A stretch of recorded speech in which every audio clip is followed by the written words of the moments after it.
Hi guys! Welcome back sa aking YouTube channel. So today's video po ay gagawa po tayo ng isang bagong DIY naman po tayo. Kung naalala nyo po ay gumawa po ako ng isang DIY magazine box po. So yan, DIY magazine box recyclable. So today's na naman po ay gagawa po na naman tayo ng isang DIY po. Yung wala naman po, hindi nakatambak lang po kung saan saan. So ngayon po ay meron po ako yung mga materialis po niya para po sa isa nating DIY fish craft. So papakita ko sa inyo yung nagawa ko na. So nakikita nyo to, isa po siyang fish. So may mata po siya at saka yung yarn niya.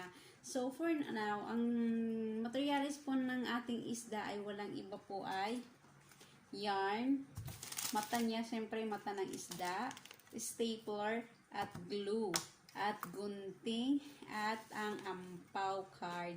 So, yun lang po ang ating materialis natin today. So, ang ating para sa ating fish craft. Pero kung depende po naman po sa inyo kung anong gusto nyong gamitin kung ampaw. Pwede naman po ito gamitin ng isang magazine. Itong po magazine. Pero, mas maganda kasi rin po yung ampaw. Kasi kung nakikita nyo yung ampaw, iba-iba po yung design, iba-iba din yung kulay. Maganda po yung itsura niya. So, pag gumawa po kayo ng fish, is maganda. Tulad po ng example nito, gumawa po na ako ng madami. So, ayan. Ayan po siya. Madami po akong nagawa. Ayan. Gagawin po natin yan mamaya, guys. Ayan. So, simulan na po natin ang ating paggagawa ng ating DIY ampaw fish craft. So, simulan na po natin at huwag na natin ito patagalin and let's go guys!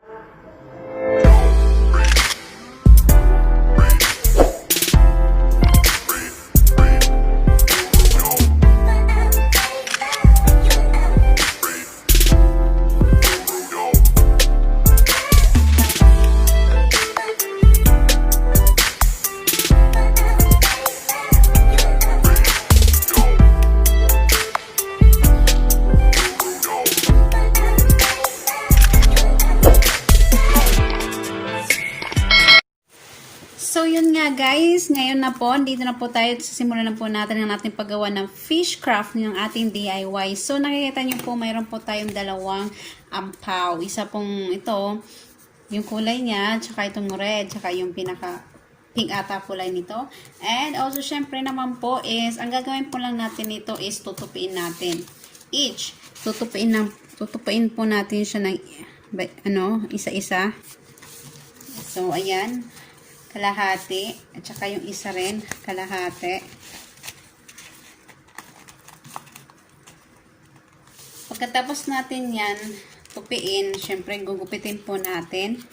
Natural, guys. So, gugupitin po natin. Sundan natin yung line nito.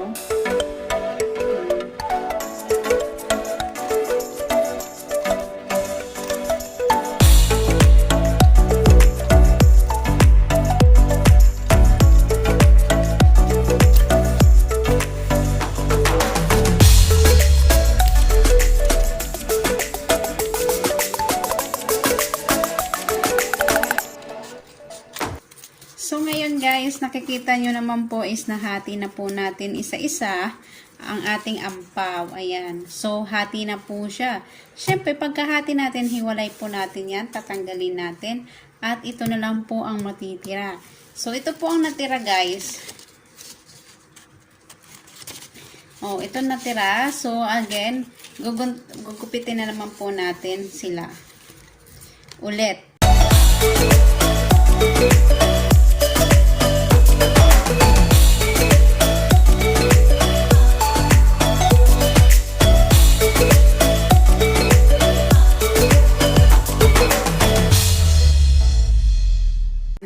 So, ayan guys, nagupit na po natin sila. So, ayan. Saan ba yung isa? Nagupit na po natin. So, tatanggalin natin yung likod niya. Ayan, tanggalin natin yung likod. So, ang natira natin ay yung front, yung may design. So, syempre, isusukat na din natin kung parehas sila, kung pantay ba sila. Baka hindi sila pantay. Kailangan natin sila pantayin, guys, para maganda yung shape ng fish natin. Ayan, bawasan ulit natin kasi malapad ang isa. Ang isa is maliit. Ayan. So, ayan. So, ang gagawin natin yan, nahati na po natin. Tutupiin lang po natin yan siya. Tutupiin lang po niya natin ang dalawa. Ayan, tupi. Tupi. Ganyan lang po siya, tupi. So, natupi na po natin sila, diba? Natupi na natin. So, pagsama natin sila, then, igugupitin natin po sila ng by 4. 4 po by 4 po. O, kailangan po pantay. 1,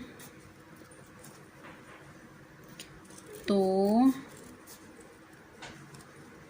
then 4.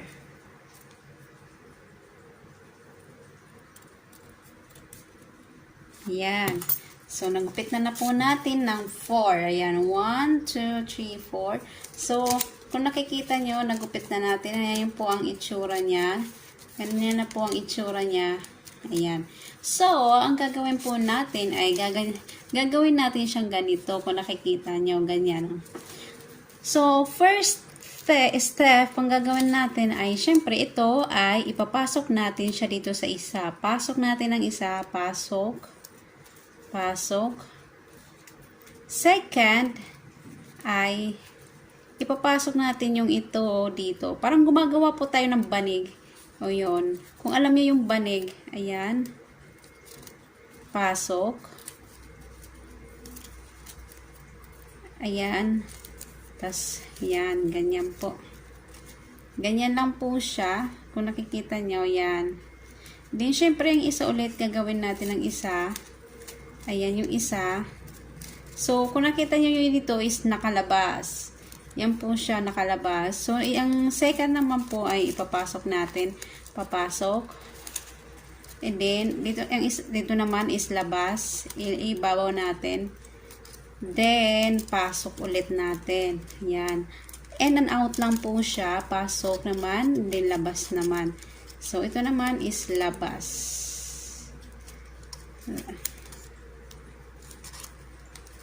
Ayan.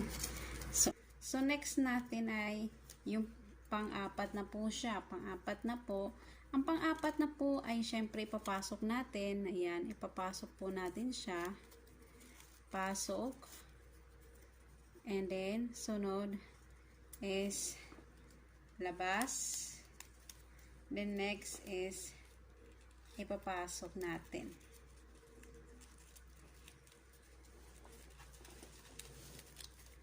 Ayan.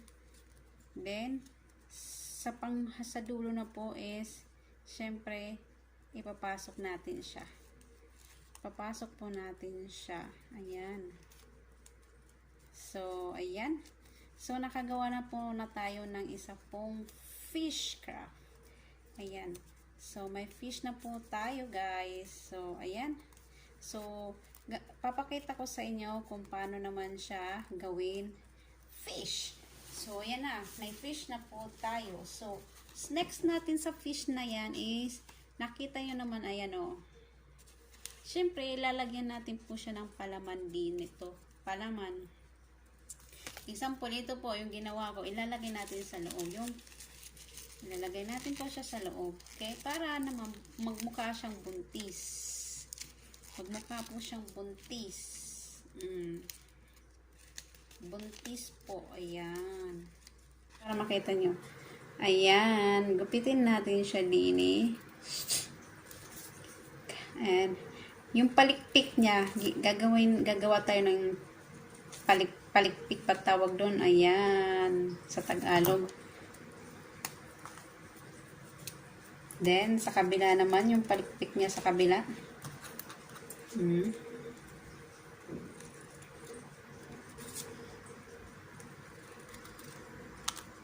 Diba guys? Ayan na po yung palikpik niya guys. Nalagyan na po natin ng palaman. Yan. So, pagkatapos niya ng palaman, we're using stapler. Siyempre, banatan natin ng stapler yan. Ayan, stapler. Or, kung may glue naman kayo, glue para hindi nakikita ang stapler. Oh. Pwede din siya sa glue. Lagyan nyo ng glue. And then, syempre yung mata natin, guys. Kukuha tayo ng mata. Ayan. Dalawa pong mata. Yung dalawa lang mata. Dalawa lang. At saka kasi wala namang isdang madami yung mata. Diba, guys? So, ngayon po ay gagamit po tayo ng glue na. Sang glue. Ilalagay natin yung mata.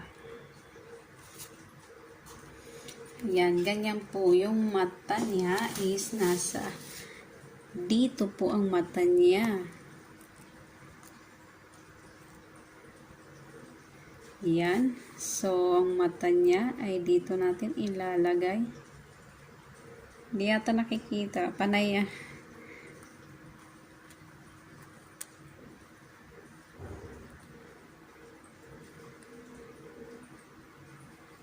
Ayan na po ang fish natin. So, lagyan natin ng tali dito. So, itali natin siya. Then, lagay natin siya din sa loob. Tapos, stapler natin siya ng bonggang-bongga. So, now, we have a fish already, guys.